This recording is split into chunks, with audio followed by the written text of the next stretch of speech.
Show you a live look at Orange Beach on Alabama's Gulf Coast. The sun is about to come up in just a bit as the Gulf Coast is bracing for possible impacts from Tropical Storm Bertha.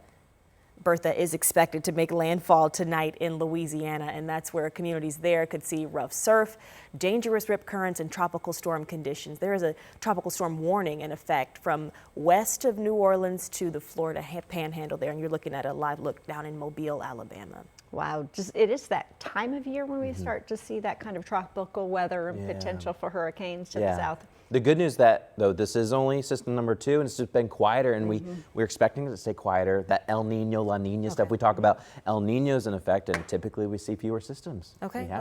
We like that. It's been great news, Hopefully it just stays as a tropical storm. Wish we didn't have any system, but it could be worse always. But I do want to show you our weather because it is stunning out there. We just dropped 2 more degrees here in Indianapolis. It's 66 degrees. And if you look to the north, you see more 50s hugging the Great Lakes. I think we're going to have more of that Michigan and Wisconsin air by tomorrow morning. Tomorrow morning will probably be the coolest morning of this week, but it feels great. The humidity has been knocked out, the smoke has been knocked out, and we have clear skies across the state. I'll show you a camera. For example, if you're looking live from the campus of Indiana University there in Bloomington, beautiful sky. Now, we do have a few clouds still passing on by throughout the day, and we'll probably not be completely clear. We'll have on and off sun and clouds, but there's just more definition to the sky. You can see a little bit farther into this. It's not as hazy as it was. I want to show you some of the temperatures around central Indiana. We've now actually dropped to the upper 50s in Kokomo, and I believe Marion's also about 59 too. Muncie, we're close at 60 degrees, a 61 in Crawfordsville. Lafayette around Purdue, we're sitting at 63 degrees. It's thanks to the front that just came on through.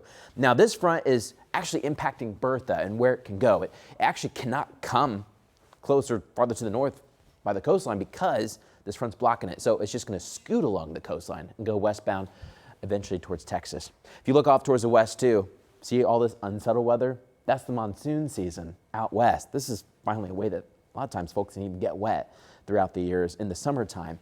But high pressure is going to keep most of that west. That allows us to stay dry. If you didn't get wet yesterday, which a lot of folks, we missed on some of the rain. We had some heavy rain in our northern counties and our far southern counties. But a lot of us in the heart of central Indiana, we got skipped. Things collapsed for many of us. That was our last chance here for a while. It's nice to have some dry weather, but I do tell you what, in July, crops are maturing. Still want a little water out there for our plants. So we may be getting some rainfall next week, but in the meantime, we're dry. But take advantage of the nice weather. We'll be in the mid 70s for highs, maybe even some low 70s, depending on where you are this afternoon. The only thing that we're watching on Future Track 13 will be a couple clouds passing by every once in a while. That's about it. Enjoy the nice weather. This evening, maybe headed to the Fever game. In fact, by the time you're headed out of Gainbridge, it may be warmer inside Gainbridge than it is outside as temperatures cool off to the 60s. That tip off at 8 p.m. And then I think tomorrow morning is even cooler than this morning. We'll be waking up to the 50s. You may want a light jacket in the morning, and I wouldn't be surprised if we saw a 49 somewhere in north central Indiana. But anyways, enjoy a good stretch here. This is just a temporary cool down, just summer taking a break because we heat right back up into the weekend.